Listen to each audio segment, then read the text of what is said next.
سردیوں کی راتیں تھیں، پائلٹ لینڈنگ کی کال دے چکا تھا۔ میرے جذبات تھے کہ قابو نہ آ رہے تھے، ایسے جیسے کسی ساحل کے کنارے تیز وتن موجیں بڑے بڑے سنگریزوں کو چیر کر باہر نکلنا چاہ رہے ہیں۔ ایک دم سے وہی منظر میری آنکھوں کے سامنے دھندلانے لگتا ہے، جب 10 سال پہلے میں زندگی بدلنے کی خاطر بہن بھائی، دوست احباب اور اپنے چھوٹے چھوٹے 2 بچوں کو چھوڑ کر سعودی عرب چلا آیا تھا۔ میری ماں کے وہ الفاظ آج بھی مجھے سنائی دے رہے تھے، جب اس نے مجھے گلے لگاتے ہوئے کہا تھا کہ جا بیٹا، اللہ تجھے بہت دے۔ انہی خیالوں میں گم تھا کہ جہاز لینڈنگ کر گیا۔ بس اب کچھ لمحوں کی دوریاں رہ گئی تھیں میرے اور میرے اپنوں کے درمیان۔ دل ہی دل میں سوچ رہا تھا کہ باہر نکلتے ہی اتنے سارے گھر کے افراد میں سے کون سب سے پہلے مجھے پہچانے گا۔ اور میں نے تو یہ بھی سوچ لیا تھا کہ امجد کو سب سے پہلے اس کا لیپ ٹاپ حوالے کر دوں گا، اس کا تو خوشی سے برا حال ہو جائے گا۔ ویسے کچھ ماہ ہوئے تھے کسی سے بھی ڈھنگ سے بات نہ ہو پائی تھی۔ آخری بار امجد ہی کی کال آئی تھی کہ بھائی مجھے 20,000 روپے ارجنٹ ٹرانسفر کروا دو، میں کل دوستوں کے ساتھ پکنک منانے جا رہا ہوں۔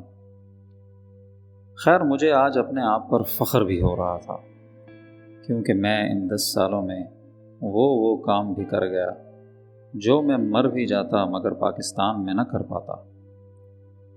شروع کے 3 سال جب مجھے کوئی بھی مستقل جاب نہ مل رہی تھی تو ان دنوں بھی میں سکون سے نہ بیٹھا اور چوری چھپے 10 سے 15 لوگوں کو کاہل کرنے میں کامیاب رہا کہ بھائی جان میں آپ کی کاریں رات کو خوب اچھے طریقے سے دھو دیا کروں گا اور آپ منتھلی مجھے 250 ریال دے دیا کرنا۔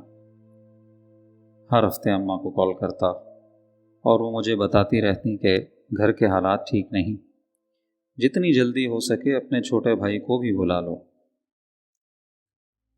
میں نے ان کو جھوٹ بول رکھا تھا کہ میری ایک بہت بڑے آفس میں آفس بوائے کی جاب لگ چکی ہے اور اوور ٹائم بھی ملتا ہے۔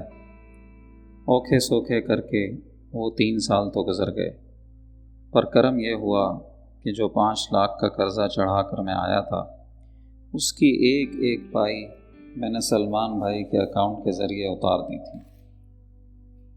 3 سال کی تنگدستی کے بعد جب میری تنخواہ 3,000 سے ڈائریکٹ 6,000 ریال ہوئی تو وہ بھی میں آپے سے باہر نہ ہوا اور اسی طرح شیئرنگ میں رہنا، کھانا اور چھٹی والے دن کاریں دھونا جاری رکھا۔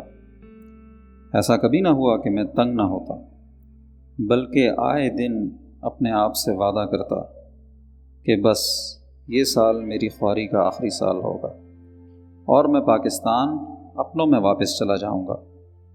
مگر پھر خیال آتا کہ بھائی بہنوں کی تعلیم اور شادیاں بھی تو کروانی ہیں، تو کیوں نہ 1-2 سال اور لگا لوں۔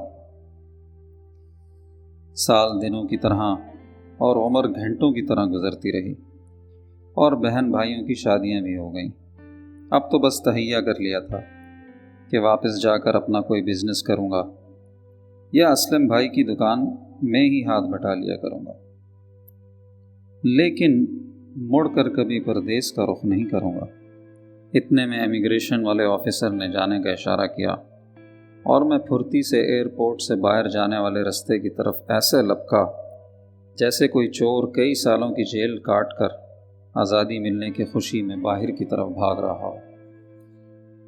باہر نکلتے ہی بھیڑ میں نظریں امجد، اسلم بھائی اور کزنوں کو ڈھونڈنے لگیں، مگر حیرت کی بات یہ تھی کہ کوئی نظر نہ آ رہا تھا۔ میرا خیال ہے لیٹ ہو گئے ہوں گے۔ بالآخر سامان لیے ایک کونے میں انتظار کرنے لگا، کبھی ایک ٹیکسی والا سامان دیکھ کر لپکتا تو کبھی دوسرا۔ نہیں بھائی، میرے بھائی آتے ہوں گے، مجھے ٹیکسی کی ضرورت نہیں۔ ہر ٹیکسی والے کو میں یہی کہتا اور وہ فوراً برا سا منہ بنا کر دوسرے مسافر کی طرف لپکتا۔ جہاز لینڈ ہوئے تقریباً 2.5 گھنٹے گزر چکے تھے۔ سوچا خود ہی ٹیکسی لے کر چلا جاتا ہوں اور سب کو سرپرائز دے کر حیران کر دوں گا۔ سامان گھسیٹتے ایک ٹیکسی والے کی طرف بڑھا تو سامان رکھتے ہوئے طنز کر کے کہنے لگا، آپ کے بھائی آ رہے تھے نا لینے؟ میں نے کہا ہاں، ان کی کار کا ٹائر پنکچر ہو گیا ہے، ٹائم لگے گا تو میں خود ہی چلا جاتا ہوں، تم یہ بتاؤ پیسے کتنے لوگے؟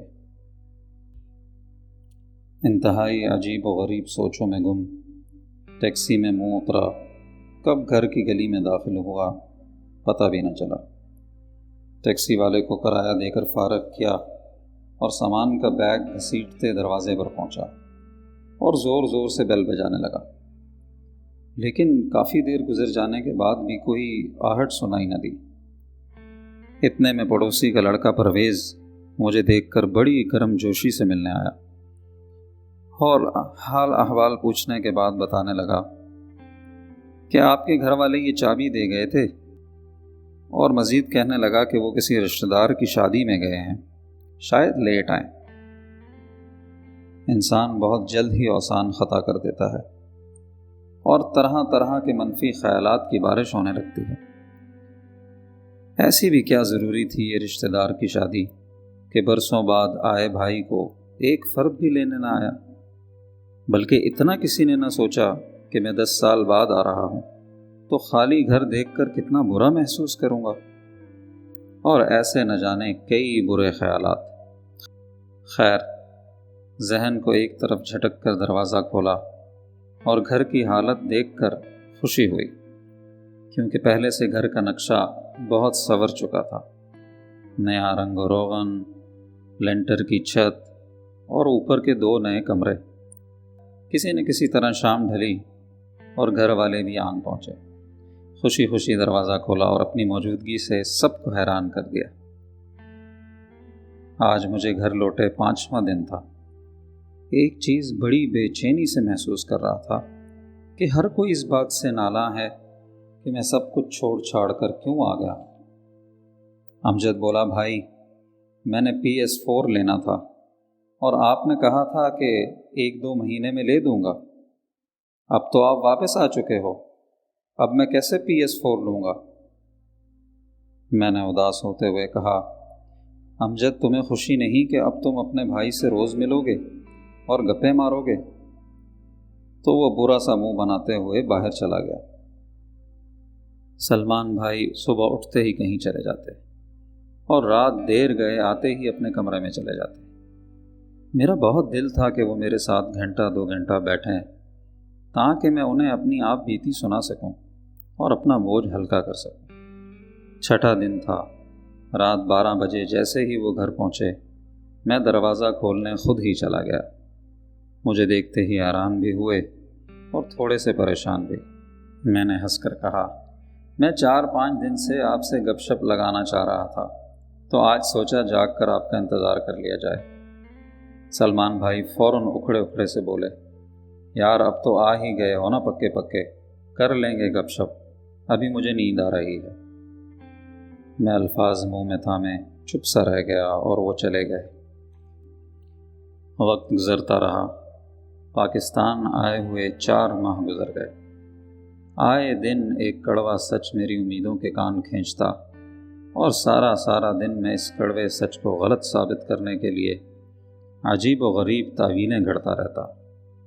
بقول سلمان بھائی کے 5 لاکھ کا قرضہ جوں کا توں تھا، کیونکہ وہ پیسے انہوں نے ایک مکان خریدنے میں لگائے تھے کہ چلو مکان اپنی قیمت بڑھاتا رہے گا اور اسے بیچ کر منافع کے ساتھ ساتھ قرضہ بھی اتر جائے گا۔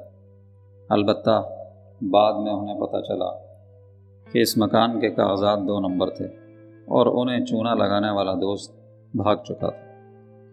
اور تو اور میرے بچپن کے دوست جو کالز پر مجھ سے باتیں کرتے نہیں تھکتے تھے، آہستہ آہستہ غائب ہونے لگے تھے، جیسے شہر میں رات کو آسمان سے تارے غائب ہو جاتے ہوں۔ وقت کی گاڑی اپنے گیئر بڑھاتی جا رہی تھی اور دن بدن مجھے ریئلائز ہو رہا تھا کہ جس زندگی کو بدلنے میں گیا تھا وہ تو شاید یہیں کہیں رہ گئی تھی۔ اور بدلنے کے بجائے اور بھی بدتر ہو رہی تھی۔